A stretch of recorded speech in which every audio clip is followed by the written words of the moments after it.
L'âge de l'église de Laodicée. Amen ou amen pas? Amen. Très fort, papa. Voilà. Donc,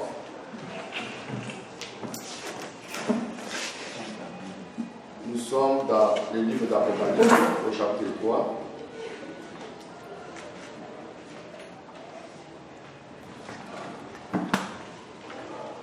Vous y êtes? Je veux que quelqu'un prépare la lecture pour nous parce que le pasteur tapé qui avait l'habitude de lire, il est en déplacement. Alors, il ne faut pas que je sois un peu distrait de faire la lecture et puis de lire à la fois, quoi. On se comprend? Voilà. Apocalypse 3, 14 à 22. Nous allons faire la lecture. Je lis la parole de Dieu. Dans le livre d'Apocalypse, le chapitre 3, à partir du verset 14 au verset 22. Écrit à l'ange de Laodicée. Voici ce que dit l'Amen, le témoin fidèle et véritable, le commencement de la création de Dieu. Je connais tes œuvres. Je sais que tu n'es ni froid ni bouillant. Puisse être froid ou bouillant. Ainsi, parce que tu es tiède et que tu n'es ni froid ni bouillant, je te vomirai de ma bouche. Parce que tu dis, je suis riche, je me suis enrichi et je n'ai besoin de rien. Et parce que tu ne sais pas que tu es malheureux, misérable, pauvre, aveugle et nu. Je te conseille d'acheter de moi de l'or éprouvé par le feu, afin que tu deviennes riche, et des vêtements blancs, afin que tu sois vertu, et que la honte de la nudité ne paraisse pas. Un collier pour oindre tes yeux, afin que tu voies. Moi, je reprends et je châtie tout ce que j'aime. Aie donc du zèle et répands-toi. Parce que, et voilà, voici, je me tiens à la porte et je frappe. Si quelqu'un entend ma voix et ouvre la porte, j'entrerai chez lui, je soupirai avec lui et lui avec moi. Celui qui vaincra, je le ferai asseoir avec moi sur mon trône, comme moi j'ai vaincu et me suis assis avec mon Père sur son trône. Que celui qui a des oreilles pour entendre ce que l'Esprit dit aux églises. Amen. Amen. Gloire à Jésus. Ok, nous allons entamer le nouveau chapitre sur l'église de Laodicée. Amen. Amen. Voilà, donc nous allons aller pas à pas. Si le temps ne nous permet pas, nous allons couper ça prochainement par la grâce de Dieu pour ne pas précipiter les choses. Parce que le dernier âge de l'église nous concerne aussi. Voilà. Alors, pour commencer, nous allons toucher le premier point d'abord. La définition du mot Laodicée.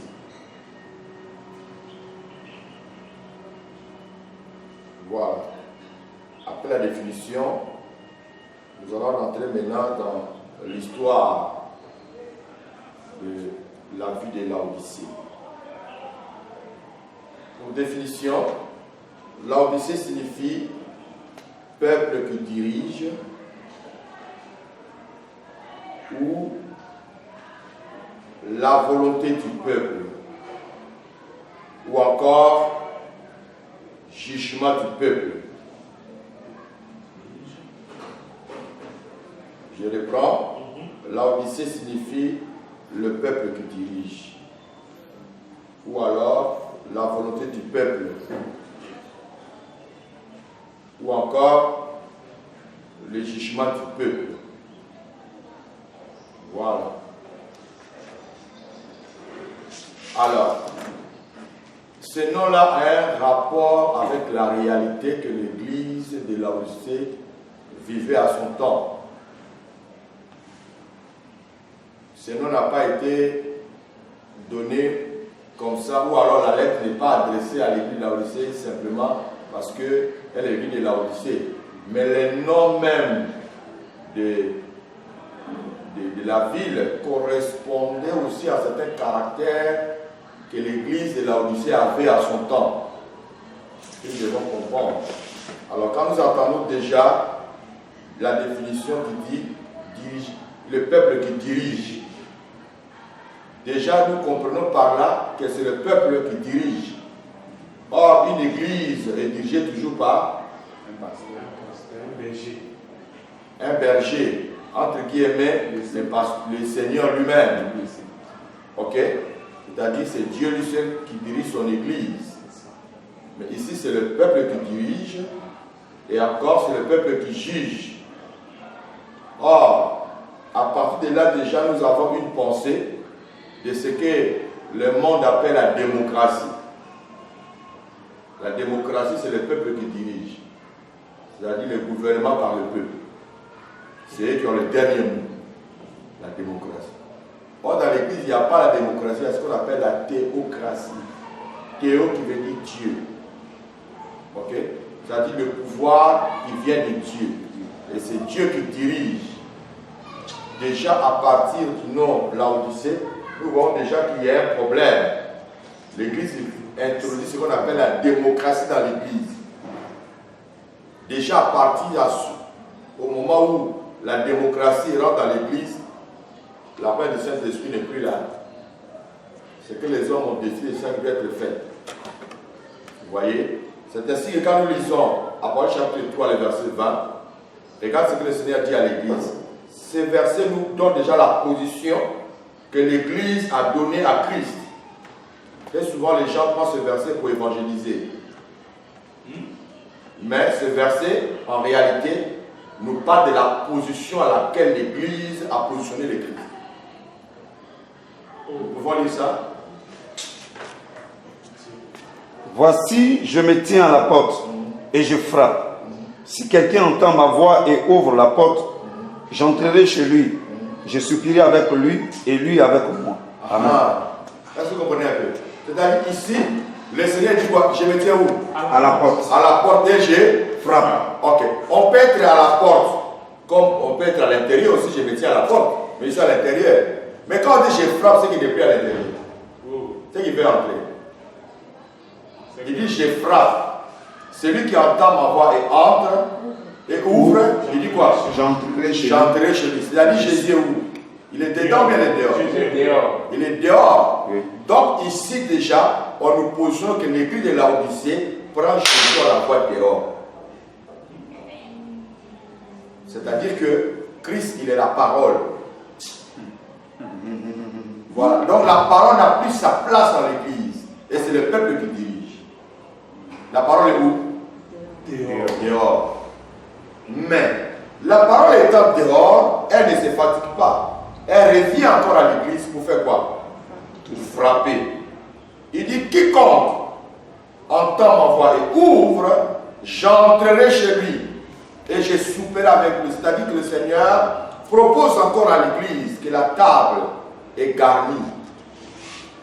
Venez souper avec moi. C'est-à-dire l'âge de l'église de Laodicée, c'est l'âge à laquelle la parole de Dieu, l'abondance de la parole de Dieu est remplie même. Mais il n'y a pas de gens pour venir manger, souper avec les gens. Les gens sont attachés à autre chose qui n'ont rien à voir avec la parole de Dieu. C'est-à-dire quoi? L'église de Laodicée étant l'église locale à son temps, cette église, nous allons voir son histoire tout à l'heure, cette église ne marchait plus selon la parole de Dieu. La parole de Dieu a été mise dehors. Mais à notre âge, l'apôtre Paul l'a prophétisé déjà. Nous prenons rapidement le livre de Timothée. De Timothée, chapitre 4, le verset 3. Avant la lecture, vous voyez, voilà ce que la Bible nous dit. 2 Timothée, le chapitre 4, le verset 3. Verset 3. Je lis la parole de Dieu.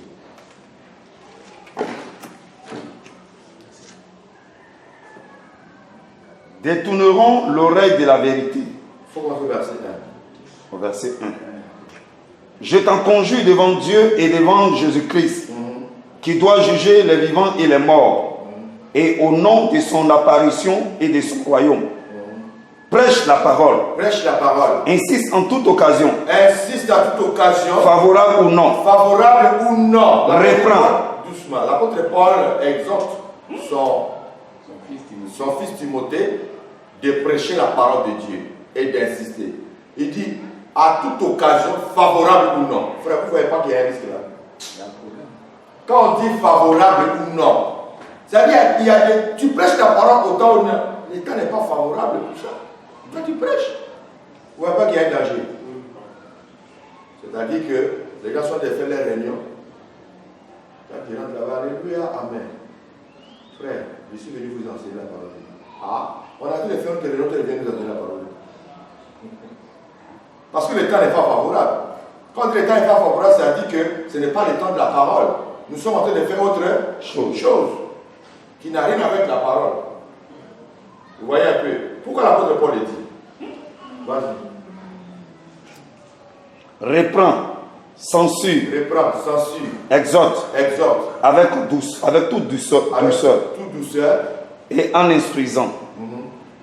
Car il viendra un temps où les hommes ne supporteront pas la sainte doctrine. Où les hommes ne supporteront pas la sainte doctrine. Donc les temps là, l'apôtre Paul les qualifie dans la prophétie. Si nous allons dans les Écritures, nous allons voir que c'est dans le dernier temps. C'est-à-dire dernier âge de l'Église, qui est l'Église de la Russie. Est-ce que vous comprenez un peu? Nous sommes à l'âge où les gens ne supporteront plus la sainte doctrine. Or, la sainte doctrine, c'est la parole authentique, la parole pure. Les gens vont plus supporter ça. Mais qu'est-ce que les gens vont supporter?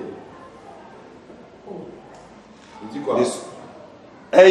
Mais ayant la démangeaison d'entendre des choses agréables, ils se donneront une foule de docteurs.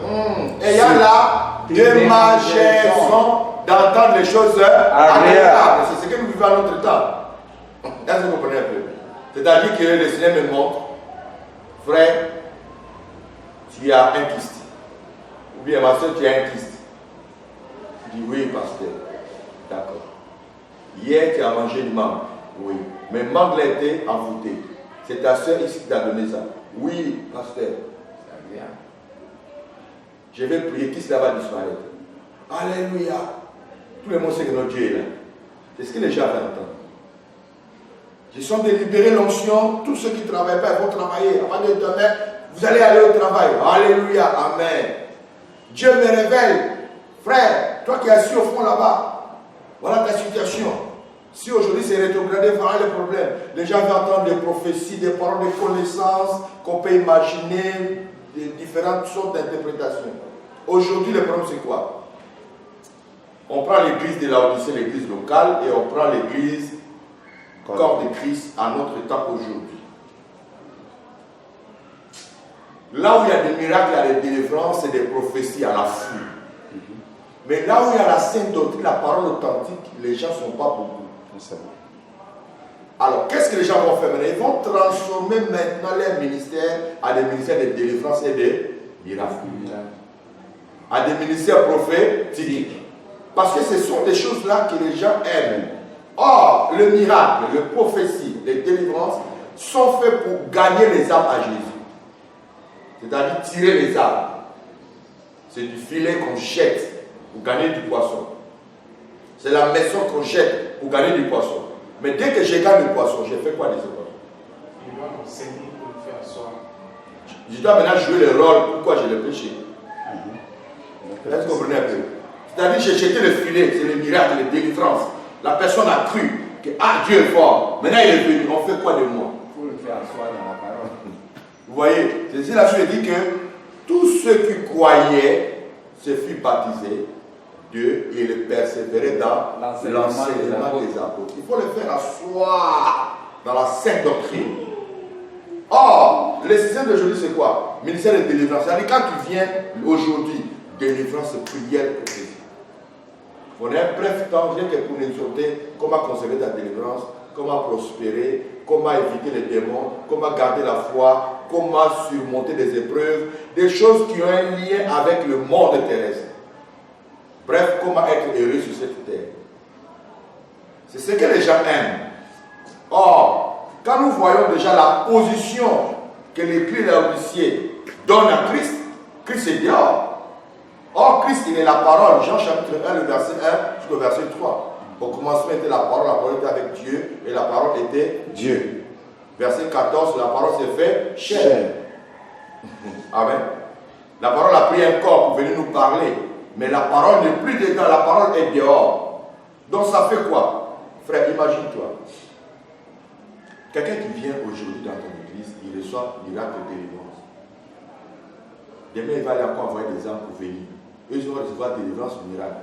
Toi-même qui as vu délivrance miracle, depuis là, tu es là, tu commences à tu deviens maintenant spectateur des miracles. Tu assistes maintenant, les personnes sont délivrées. Il n'y a pas la parole de Dieu. Et quand on prêche, c'est pour que tu puisses conserver ton miracle, comment être prospère, comment vaincre les sorciers, comment aller dans ton village dans la paix. Ces choses-là, frère, il faut maintenant donner la nourriture distributive qui va amener l'église à la maturité pour préparer cette église à l'enlèvement. Est-ce que vous voyez? Donc tu dois maintenant appliquer Ephésiens 4, 11 jusqu'au verset 14. Il a donné aux uns apôtres, évangélistes, apôtres, prophètes, évangélistes, pasteurs et docteurs. Il dit, je vous ai donné ces dons-là pour que vous arrivez à perfectionner mon église et que l'église parvienne à la connaissance du Fils de Dieu, à la stature parfaite de Christ, afin que l'église ne soit plus emportée et flottant à tout vent de doctrine. Mais la doctrine n'est même pas enseignée. Vous voyez, afin que nous ne soyons plus des enfants. Cela veut dire que l'église a été déjà enfant. Nous voulons amener l'église de l'enfantillage à sortir pour devenir l'église mature. Mais délivrance miracle, à quel moment cette église va devenir mature? À quel moment cette église va atteindre la perfection pour avoir la stature parfaite de Christ? Or, la seule chose qui peut amener l'église à la perfection, c'est quoi? C'est la parole. Mais regarde la place de la parole, c'est où? Dehors. C'est ainsi que l'apôtre Paul dit, insiste à toute occasion favorable ou non. Frère, prêche. Car il viendra un temps, les gens ne supporteront plus la tête. Et il y a la démagerie, attend les choses agréables. Vas-y.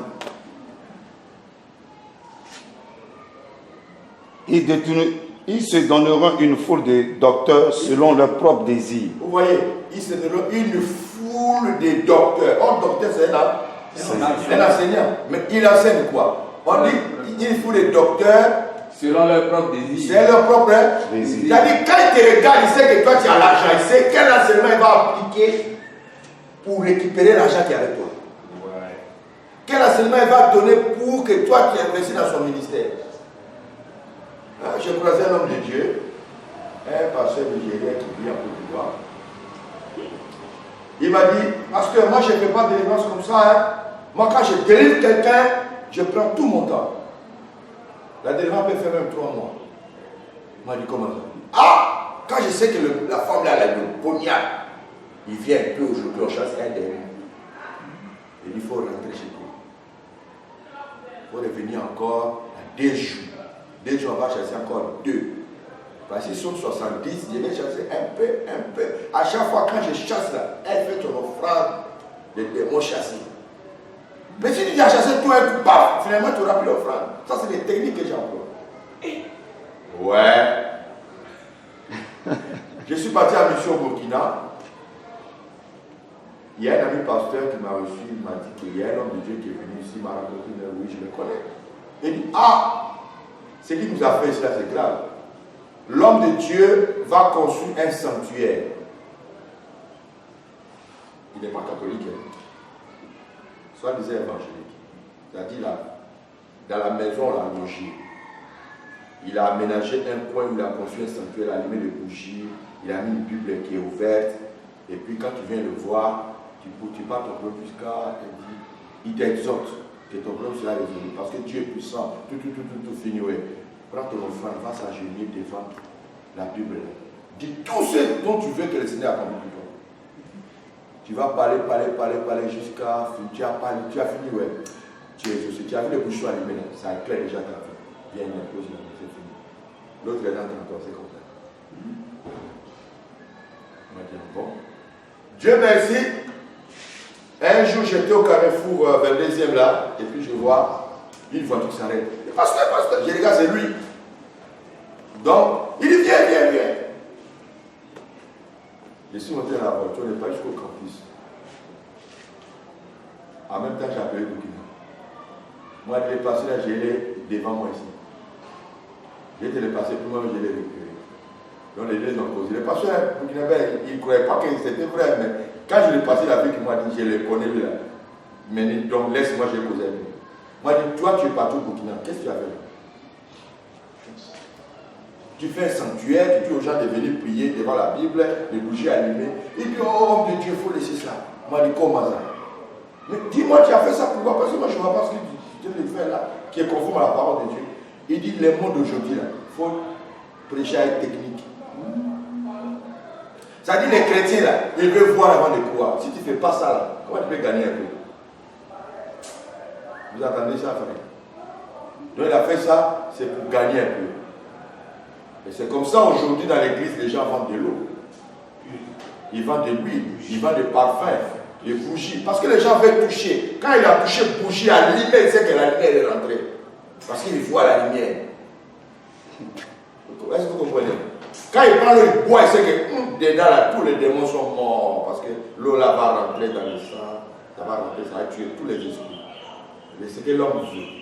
Surtout dommage pour les frères et sœurs qui ont déjà consulté, qui ont eu l'habitude de consulter des marabouts autres.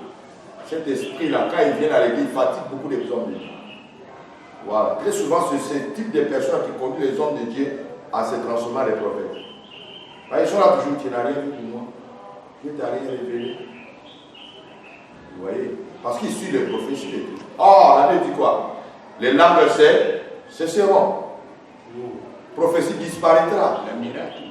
Les miracles vont disparaître. Mais c'est la parole de Dieu qui va rester.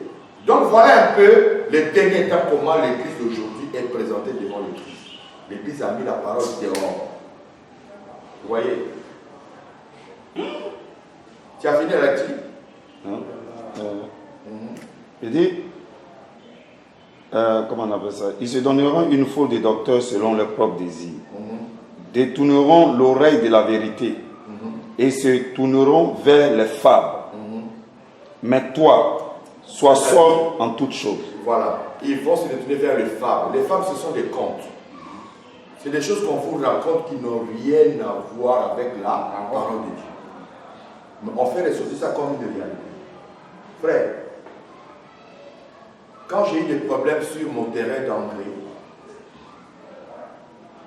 j'ai été approché par un ami pasteur qui m'a dit ça là, c'est un petit problème. Moi-même, j'ai mon terrain en 7e tranche qui a été arraché comme ça. Mais j'ai eu à récupérer ça. Moi, j'aide les gens dans des situations comme ça. Donc, on va régler cette situation. En quoi faire ça? Il dit non, on va construire l'hôtel. Hôtel. À ce moment-là, je ne prêchais pas encore le message sur la réforme. C'est-à-dire, il y a certaines choses que je ne maîtrisais pas. Il me dit qu'on va faire l'hôtel. Moi, je dis hôtel. Il dit oui, on va faire l'hôtel et puis on va parler dessus. Tu vas voir, ils ne vont pas gagner, ceux qui ont pris terrain. Tu vas rester là pour toujours. D'accord? Mais on fait l'hôtel là comment? Il dit non, il y a des cailloux façon là qu'on prend pour faire hôtel. Il y a des cailloux. Frère, ignorant que je suis allé sur le terrain de l'église. Je commençais à chercher des cailloux. Vous connaissez, il y a des cailloux qui sont un peu blancs façon. Oui. Comme un œuf là. Voilà. Donc c'est à ça, moi j'ai pensé, dit comme lui brille façon, donc ça va être c'est ça. J'ai ramassé, je suis parti moto par là. Non, c'est pas ça là. Moi-même je suis en tout ça. Donc je me suis dit, mais c'est la Bible, il y a beaucoup de choses que moi je ne comprends pas. Frère, ce sont des fables. Parce que nous sommes dans la nouvelle alliance. Christ est notre autel. C'est ce que la femme pécheresse qui a compris, elle a pris le parfum pour venir verser sur le Christ. C'est lui l'autel de parfum. Est-ce que vous comprenez? Dans la nouvelle alliance, il n'y a pas un autel qu'on peut faire pour adorer Dieu. Non. Christ est déjà notre autel. Parce que le sacerdoce est devenu spirituel. Et Christ étant l'autel, c'est sur lui on adresse nos prières. C'est sur lui on adresse les adorations, qui sont le parfum. Est-ce que vous comprenez un peu? Donc, c'est quand le Seigneur est venu se révéler à moi, j'ai compris que non, le pasteur là, c'est un luthier. Ce qu'il voulait faire là, c'est un luthier qui voulait faire. Parce que c'est moi, je ne comprenais pas son langage. Si j'avais persévéré dans ça, j'allais faire sauter de l'argent pour aller payer les pierres en question. Les cérémonies, c'était payant. Il allait venir sur le terrain faire des cérémonies et puis on allait faire des photos. C'est comme ça que les pasteurs sont initiés facilement dans la société. Il enseigne des choses qui n'ont rien avec la vie. C'est des femmes. Est-ce que vous comprenez? Mais ils se donneront une foule. Quand on dit, si on dit qu'ils se donneront quelques docteurs, mais quand on dit déjà la foule, frère, le véritable docteur sera englouti par la foule. Ça, c'est le prophète Michée.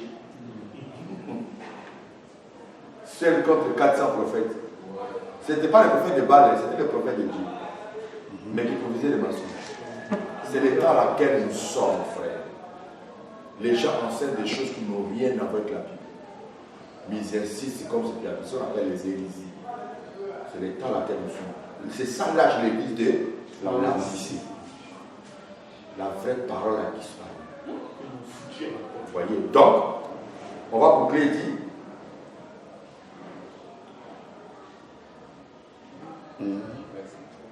Mais sois sobre, toi, sois sobre en toutes choses, supporte les souffrances, fais l'œuvre d'un évangéliste, remplis bien ton ministère. Vous voyez? Point. Toi, supporte ces choses. Fais l'œuvre d'un évangéliste. Pourquoi? C'est-à-dire que nous sommes à un temps où les vrais serviteurs de Dieu, qui sont vraiment attachés à la parole de Dieu, frères, ils ne seront pas forcément richement bénis. Mais ceux qui sont dans le faux, ils savent comment soutirer de l'argent avec des gens, ils vont rouler des gros cylindres. Mais toi, sois sobre. Souffre comme un bon soldat de Dieu. C'est le temps dans lequel nous sommes. Les gens font des courses. Aujourd'hui, quand le pasteur n'a pas de gros cylindres, le conseil comme il n'est pas béni. Il faut qu'il y ait des gros cylindres. Parmi ça, il y a des mises en scène même. J'ai un ami pasteur qui vient de nous quitter. Lui, il change de voiture bêtement. Lui, il n'est pas des petites voitures là. Non. Si tu l'invites dans ton programme, il vient avec une voiture, tu gales à toi et tu dis ouais, l'homme là, non, il est vraiment béni. Or, il a tous ces jets là. Ça dit ça que les jets de l'influence. Quand il sait qu'il va venir prêcher, il va parler sur les données. Il va aller trouver l'un de ses connaissances qui a une voiture dernier cri. Il va prêter ça. C'est ça qu'il va prendre pour venir à ta veille. Ou bien à ton programme. Quand il va gagner de ouais, en tout cas, on te respecte. Parce que ça là, c'est des ministres qui peuvent avoir ça. Il prêche, il fait la paix de fond. En prêchant, il monte sa voiture. Regardez la voiture. Comment le royaume de Dieu peut nous bénir. Le royaume de Dieu ne consiste pas à des choses comme ça. C'est tout ça, nous voulons ça dans le ciel. Et par finir, il est venu maintenant. Quand il prend une voiture de quelqu'un pour te redonner, ça c'est un problème. À un moment, il vendait. À un moment là, il a vu une voiture d'une dame où il a changé le plaque. Il est parti constituer la plaque personnelle où ils ont écrit son nom. Ils ont écrit apôtre et puis c'est affiché sur la voiture. Oh, c'est pas sa voiture. Mais quand il est mort, frère, les crédits qu'il a laissés derrière, c'est beaucoup, c'est costaud. C'est des millions. Et il est mort pauvre.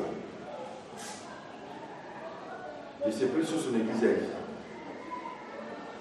Est-ce que vous comprenez? Donc, il y a des personnes comme ça, ils sont rentrés dans les ministères. Mais ceux qui veulent, Dieu bénit ses enfants, il bénit ses serviteurs. Mais d'une manière correcte. C'est vrai. Est-ce que vous comprenez? Ce n'est pas d'escroquer les gens, faire des machines, non. Hein? J'ai vu un homme de Dieu sur Facebook. Il a fait un programme en France. Et il a envoyé plein de bouteilles d'huile. Petit. Et puis une bouteille valait ça à 2000 euros. Combien d'euros là? Je ne sais pas, j'ai oublié le prix, mais c'est quand même c'est cher. Donc, il va prêcher, il va prier pour les gens, mais la partie la plus importante, c'est la vente d'huile.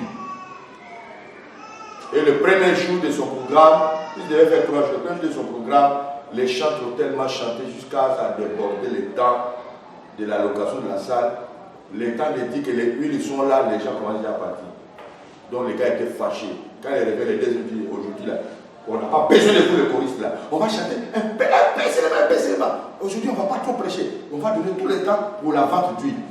Les gens ils sont malades, ils ont besoin. Il faut que moi je dépensais lui là. Il dit lui là ça vient d'Israël. Alors, juste, ce sont des exemples pour dire comment des faux docteurs sont rentrés dans le dernier âge. La parole de Dieu est mise dehors. Donc voilà un peu ce que je voulais dire par rapport à la signification du mot Laodicée. Voilà, alors maintenant nous allons toucher le deuxième point, l'origine du mot Laodicée, son origine. Alors là nous rentrons directement dans l'histoire. Nous allons voir que l'histoire nous fait comprendre que cette ville avant ne s'appelait pas Laodicée.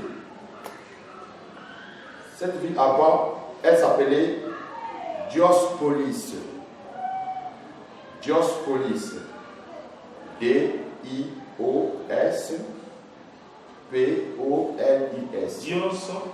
Diospolis. Donc, Diospolis avait une signification. La signification de Diospolis veut dire simplement ville des Zeus, ou alors la cité des Zeus, qui veut dire simplement que la ville Diospolis a été dédiée à un dieu païen qu'on appelait Zeus. Donc, Diospolis était sa cité à lui. Zeus. Z-E-U-S.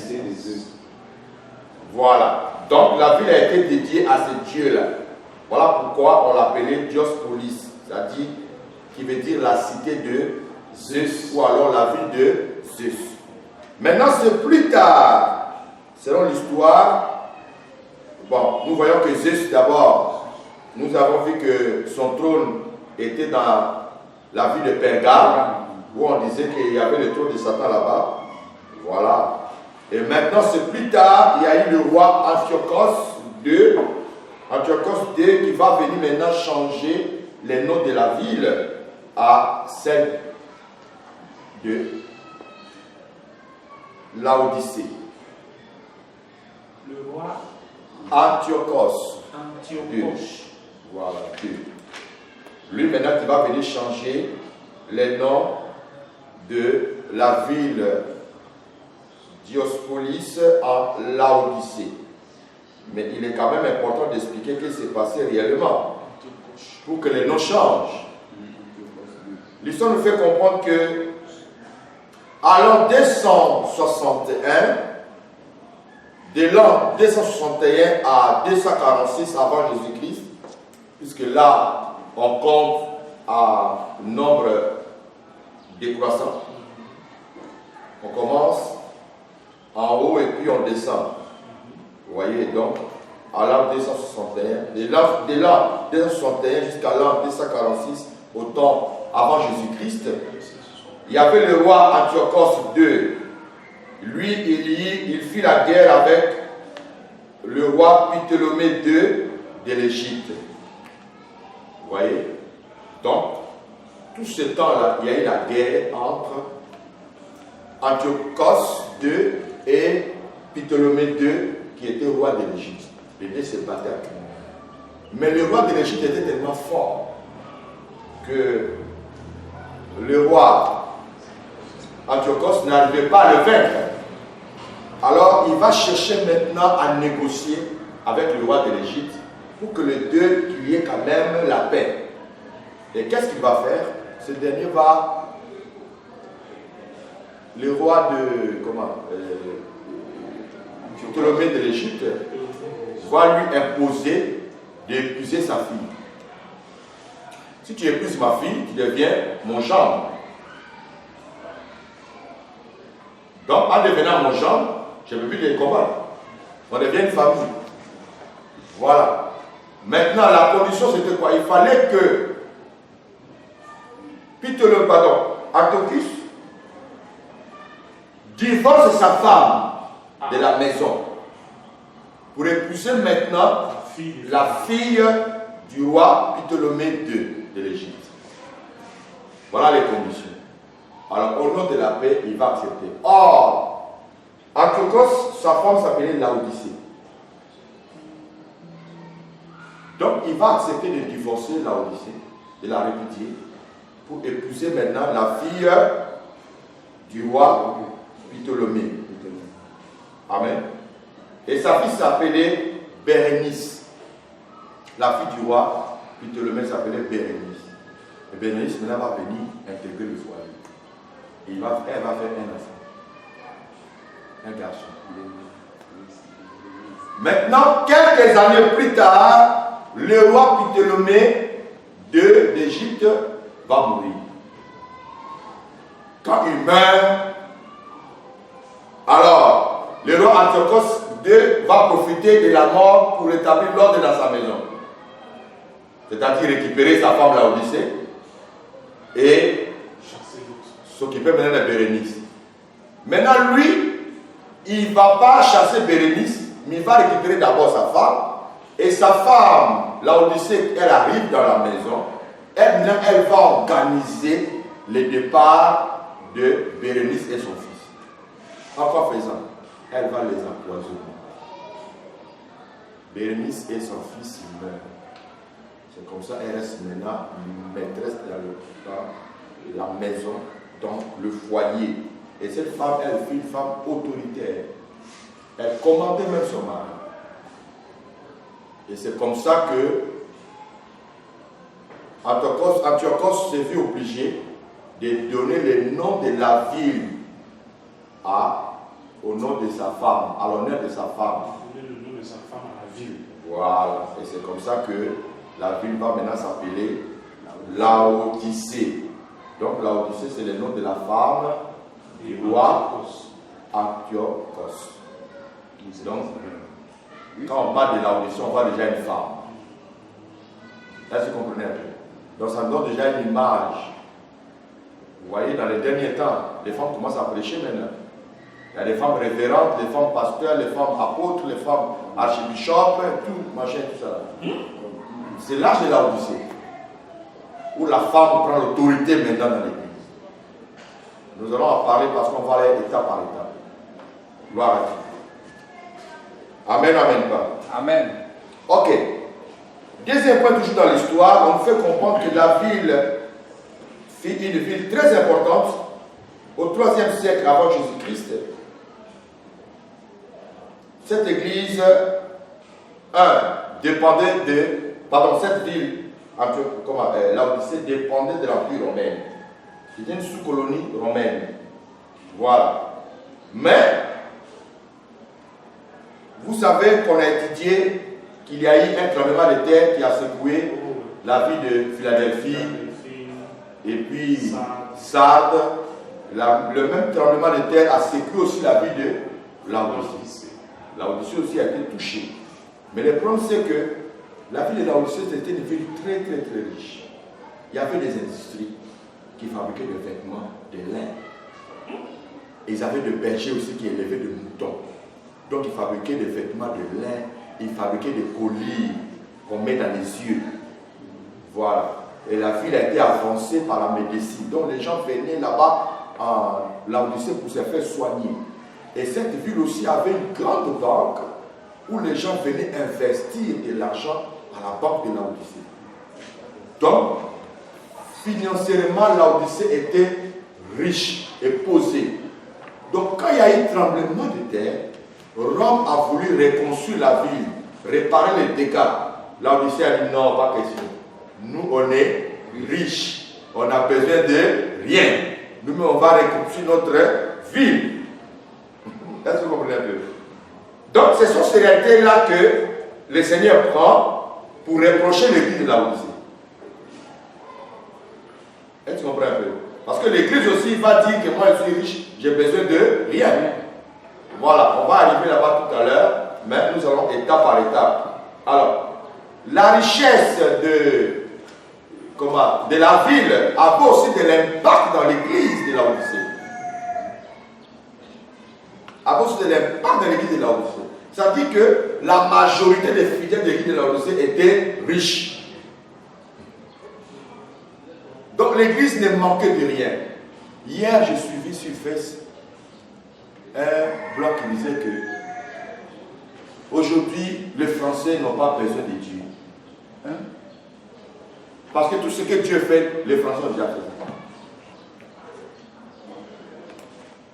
Les gens disent, mais comment? Il dit, mais nous avons créé des médicaments pour soigner toutes les maladies. Oh, Dieu guérit. Nous, nous sommes guéris. Il y a des maladies que nous, on guérit à travers les médicaments. Dieu dit de s'occuper des pauvres. S'occuper des pauvres n'est pas seulement être dans la parole, non. Nous, on a créé comment on appelle ça, des associations sociales, des ONG, voilà, qui s'occupent seulement des pauvres, des veuves et des orphelins. Ils ont un pourcentage. Donc, on fait déjà la parole de Dieu. On n'a pas besoin de prier pour ça. Là, vous comprenez un peu. Voilà. On prie Dieu pour être prospère. La France est déjà prospère. On a tout. Donc, on va prier. Vous comprenez un peu. C'est-à-dire que la richesse peut amener l'homme à fouiller dehors.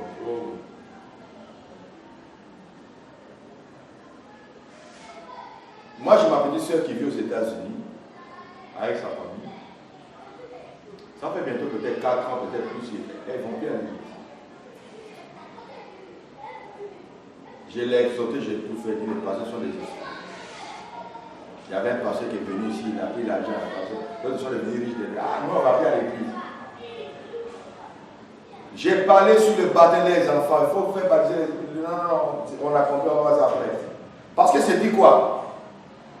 On a des moyens suffisants pour se manger, pour s'occuper de nos enfants et tout. Donc, on va aller prier pour eux. La dernière fois, elle m'a appelé pour souhaiter ma prière. C'était quand elle a fait être refoulée. On l'a refusé la carte grise. Non, la carte faite. Green card. Green card. Bon, là, elle va retourner à l'Afrique pour recommencer tout à zéro. Donc, ça là, simplement, elle a demandé à chercher Dieu. Je lui ai dit que maintenant, vous allez gémir. Je les ai mis en gel, tout ça. C'était seulement pour que l'affaire la marche. Et quand ça marchait, elle est revenue à sa position. C'est-à-dire que l'église de Laodicée, sa richesse, posait déjà un obstacle à leur croissance, à leur évolution spirituelle dans les domaines de Dieu. Et cela va jouer même dans les arts de l'église.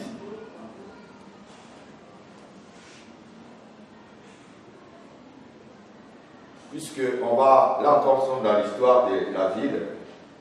Quand on va rentrer dans les arts de l'église, dans la parole, nous allons voir cette réalité-là qui est rentrée vraiment dans l'église dans les derniers temps. Alors l'histoire nous fait comprendre que cette ville de Laodicée a été évangélisée par Épaphras. Épaphras est celui qui fonda la première église dans cette ville de Laodicée. Épaphras. Puis évangélisé. C'est Épaphras qui a évangélisé la ville de Laodicée. Et il fonda la première église. Maintenant, au temps de l'apôtre Paul, quand l'apôtre Paul arrive là-bas, il a trouvé qu'il y avait déjà un pasteur qui dirigeait cette église, le pasteur Archipé. Le pasteur Archipé, celui qui était le pasteur de l'église de Laodicée au temps de l'apôtre Paul. Nous voyons cela dans Colossiens chapitre 4, versets 16 à 17. On peut lire ça d'abord. 16 à 17. On va lire d'abord le verset 1. Vous voyez, cette église-là a existé au temps de l'apôtre Paul. On peut lire ça rapidement. Lis le verset 1, je vais voir quelque chose là. Colossiens, chapitre 4, verset 1 à 2. Je vais voir quelque chose dedans. Je lis Colossiens, le chapitre 4. Dis fort, lève-toi. 16 au verset 17. Non, lis d'abord le verset 1, 2. Colossiens, le chapitre 4. Verset 1. Chapitre 4, Colossiens. Verset 1er d'abord. Maître, accordez à vos serviteurs ce qui est juste et équitable, sachant que vous aussi, vous avez un maître dans le ciel. Persévérez dans la prière, veillez-y avec action de grâce. Priez en tout temps pour nous. Ok, c'est bon. Verset 16, 17. Verset 16 au verset 17. Lorsque cette lettre aura été lue chez vous, faites en sorte qu'elle soit aussi lue dans l'église des Laodicéens et que vous lisiez à vos tours celle qui arrivera de Laodicée. Voilà, vous voyez, Paul a écrit la lettre à l'église des Colossiens, des Colosses, et puis il demande aux Colossiens la même lettre là, de transmettre ça aussi à l'église de Laodicée. C'est les Laodicéens, eux aussi ils doivent lire la lettre. Est-ce que vous comprenez un peu? Maintenant, lis le verset 17. Et dites à Archip, prends garde au ministre que tu as reçu dans le Seigneur. Non, il faut bien lire. Et dis à Archip, prends garde au ministère que tu as reçu dans le Seigneur, afin de bien remplir. Je vous salue, moi Paul, de ma propre main. Ok, c'est bon. Vous voyez, il dit à Archip de prendre garde et de prendre soin au ministère à laquelle Dieu l'a appelé. Quand on dit à quelqu'un de prendre garde, ça veut dire quoi? Fais attention. c'est méfier. C'est qu'il y a un danger. Est-ce qu'on pourrait ça un peu? C'est-à-dire qu'on avait déjà les pasteurs de prendre garde, de faire très attention. C'est-à-dire qu'il y a déjà un danger qui rôde autour. Vous allez voir que ce que l'apôtre Paul dit ici, et puis l'église de Laodicée, dans le chapitre 3, vous allez voir qu'il y a une concordance. S'il ne fait pas attention, lui-même risque d'être tous dans le même piège. Vous allez voir à la longue, Dieu va reprocher cette église de la tièdeur. L'église est tiède. L'église n'est ni chaude ni froide, mais elle est tiède. Ce sont des choses que l'apôtre Paul avait déjà archipé, de faire très attention, d'exercer le ministère que Christ lui a donné. Donc c'était un avertissement que l'apôtre Paul donne à ce pasteur, qui était le pasteur de l'église de Laodicée. Vous voyez? C'est-à-dire que Paul aussi avait l'œil sur cette église-là. Il a exhorté sur cette église-là. Il fortifie aussi le pasteur de l'église. Est-ce que je me fais comprendre? Voilà. Déjà là, on met déjà en garde ce pasteur. Pourquoi? C'est parce qu'il y avait déjà un danger. Le danger, c'était quoi? La richesse qui était dans l'église. Et cette richesse-là a mené le pasteur, tout ça, à rétrograder, à devenir vraiment froid. Je dirais même tiède, parce qu'on apprend le mot tiède. Voilà. D'autres traducteurs disent que c'est une église de la tièdeur. D'autres disent que Laodicée veut dire tiède. Non, Laodicée ne veut pas dire tiède. Mais c'est le nom que Dieu a donné à l'église, la qualification qu'il a donnée à l'église. Il a trouvé cette église est tiède. Est-ce que vous comprenez un peu? Mais le sens du mot Laodicée amène les Christ à affirmer réellement que ces gens-là, ils ont plus le dessus sur le Saint-Esprit. C'est eux-mêmes qui dirigent. Le peuple qui dirige. Le peuple qui juge. Voilà. Donc là-bas même là, le pasteur peut faire comme ça, c'est le peuple qui vont décider. Voilà. Il dit, ok, tous les peuples ils sont réunis parce qu'on a décidé que c'est la même le pasteur. On a déjà choisi un nom. Le dernier mot revient au peuple. C'est comme ça. Il y a d'autres églises qui viennent comme ça. Et dans le monde. Vous comprenez un peu. Donc le peuple décide comme ça, dit non. Et même ils choisissent les pasteurs. Hein? Frère, très souvent des soi-disant hommes de Dieu qui sont matérialistes, quand ils tombent sur quelqu'un qui a l'argent et il va se consolider ton ministère, c'est lui qui construit les temples, il paie instrument, il paie tout. Il va avoir l'autorité sur toi. Voilà. Il n'est pas ministre de la parole, hein. Mais cette position peut l'amener à devenir pasteur.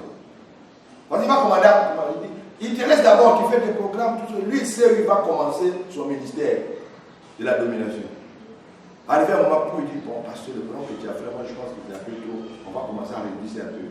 Parce que des fois, quand il prêche, les gens dorment, il faut te réveiller un peu. Il commence déjà. Toi aussi, tu te réveilles un peu. À un moment donné, il vient encore, non. Cette fois-ci, là, tu demandes toutes les offrandes. Il faut arrêter un peu les offrandes pour le moment. Et il a fait deuxième pas. Après, non, tu parles toujours la repentance. Il faut parler un peu sur des choses comme enlèvement, tu vois, non, la rencontre, et puis tu parles un peu sur la sanctification. Ça commence comme ça. Oh, pasteur, hier j'ai dormi, Dieu m'a dit que la semaine là, on n'a qu'à parler sur un thème. On va parler simplement sur le mariage. Ben voilà, le mariage, les dons spirituels. Il y a un thème qui donne comme ça. Elle-même, nous-mêmes, là, elle est passée des non, pasteur. J'ai croisé un outil là, non, il enseigne quoi. Je l'ai déjà invité. Il va venir prêcher sur les nouvelles projets. Mais quand il va dire comment, c'est lui qui commande. Moi qui vous parle ici, j'ai passé par là. Le gars m'a failli me mettre dans son piège, mais il n'a pas réussi. Où tu es là, tu prêches bien, tu finis net, tu attends. Toujours les mêmes choses. Parce qu'on voulait te voir. Moi, hein, c'est les fidèles qui convoquent les réunions. Tu vas passer assis. Il y a quoi? Et non, on voulait quand même te voir parce que moi je dis, quand tu es un peu avec quelqu'un, il faut lui parler vis-à-vis de prêcher sur l'autel. Mais moi je prêche la parole de Dieu, je ne t'ai pas prêché. Ça commence. Par là, comment ça? Mercredi qui vient, il y a réunion pour régler par là, là. J'ai travaillé avec un ami pasteur ghanéen. Donc, la phrase que moi j'avais peur dans l'église là, pasteur, on veut te voir. Parce qu'il y avait toujours des réunions de reproches, des changements, donc les femmes devaient diriger. Arrivé à mon frère, ne plus les décider. Ils ont décidé d'avancer comme ça, non, on te laisse l'église là. On va plus te soutenir. Ah, ok, partez. Vous voulez quoi? Moi, mon Seigneur, c'est Jésus. Donc, je laisse prouver que moi, là, ce n'est pas vous qui m'avez appelé. Vous voyez? Frère, elles m'ont poursuivi avec deux femmes jusqu'à. Elles cherchaient toujours des bêtes noires. Malgré qu'elles ne soient pas de l'église, elles vont me convoquer au tribunal. Cette fois, c'est l'affaire de terrain. Et les terrains là, c'est pour eux. Non, c'était vraiment grave. C'est-à-dire que les règles que moi je fais, et puis je les dis toujours à tous les pasteurs, quand un mal commence, il faut taper dessus pour corriger. Il ne faut pas dire que non, on va doucement, ça va venir, non, ils sont encore jeunes, ils vont comprendre. Non, il faut corriger. Voilà, il faut corriger ça et puis vous avancez. Si tu ne corriges pas, que ta peau des racines, c'est fini. C'est ce que les règles que moi j'ai fait. C'est que tout le monde, non, papa, il faut laisser, ils sont encore là, ils ne comprennent pas encore, ils sont encore jeunes, on va doucement. Doucement, on a tapé 3 ans dans ça. Jusqu'à on est parti au tribunal. Jusqu'à là où je parle, les séquelles de cette histoire-là sont encore là. Ce qui fait que dans mon ministère, je ne m'amuse pas. Voilà. J'ai passé une expérience grave. Très, très, très grave. Vous voyez? Donc, c'est comme ça, les hommes riches dans les églises. Beaucoup des églises sont dirigées par ceux qui financent. Les pasteurs sont comme des représentants. C'est eux qui payent les loyers, c'est eux qui font comme ça. Il y a d'autres qui vont jusqu'à prendre les pasteurs comme les... Comment? Employés même. Ils n'ont pas employé. Deuxième époux. Voilà. J'en connais plein, frère. Il y a beaucoup de pasteurs qui ont des églises en Côte d'Ivoire ici, qui eux n'ont pas conçu. C'est parce qu'il a accepté de sauter avec la femme, là, la femme a fait tout. Les gens ont fait boum, on arrache tout, c'est fini. Donc, pour ne pas qu'on arrache, les conditions là continuent. Il y a d'autres femmes parmi eux, il y a d'autres qui sont mariées, il y a d'autres qui ne sont pas mariées. Mais il détruit les hommes de Dieu comme ça. Pourquoi? À cause de Wadi. C'est ainsi qu'un vrai homme de Dieu ne doit pas s'attacher trop à l'argent. L'amour de l'argent conduit toujours dans la destruction. Que Dieu nous bénisse. Ok, l'histoire nous dit que cette ville de Laodicée a connu une ruine. Et à cause de la ruine, les Turcs, vous savez, ça fait parler de la Turquie, hein? Voilà, les Turcs appellent ces lieux aujourd'hui, est appelé Eskihisar. Ça s'écrit E-S-K-I-H-I-2-S-A-R.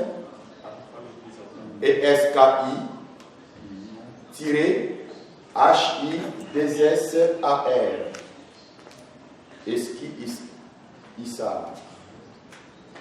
Qui signifie le vieux château. S-K-I-I-I, voilà, tiré H-I-2-S-A-R. Voilà, qui signifie le vieux château.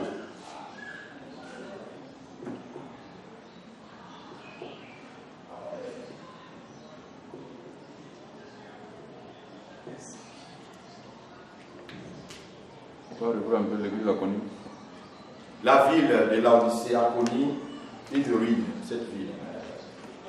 Une ruine. La ville est actuellement en ruine. La ville de Laodicée est en ruine. Donc les Turcs appellent ce lieu ou bien la ville Eskihisar. Eskihisar, qui veut dire le vieux château.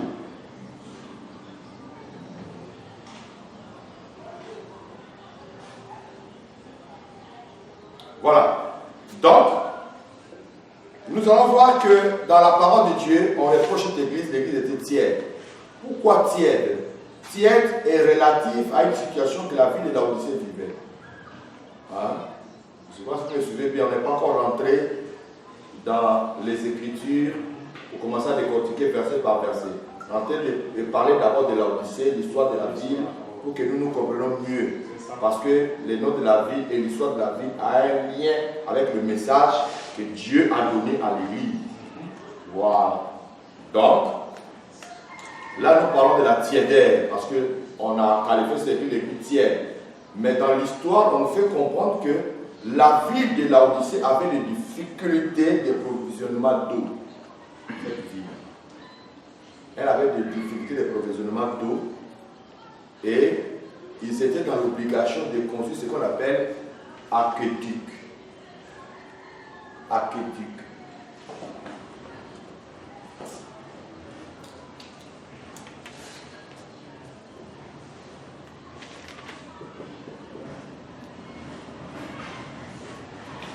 Vous allez me poser la question, c'est quoi ça encore? Donc, aqueduc, ce sont des systèmes de transporter de l'eau, hein, au moyen des tuyaux qui étaient à l'intérieur. C'est à peu près un truc comme ça. Je vais essayer de dessiner si je peux réussir. Voilà.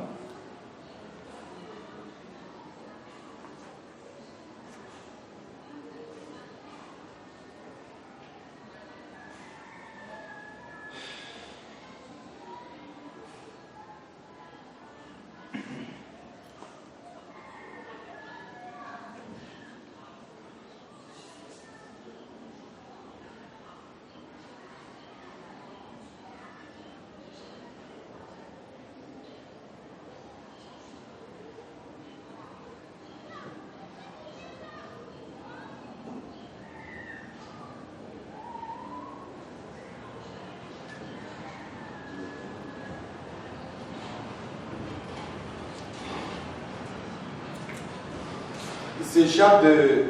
C'est un peu comme ça.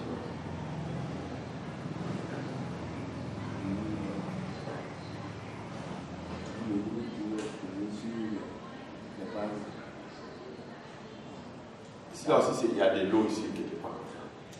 Ils ont fait ça comme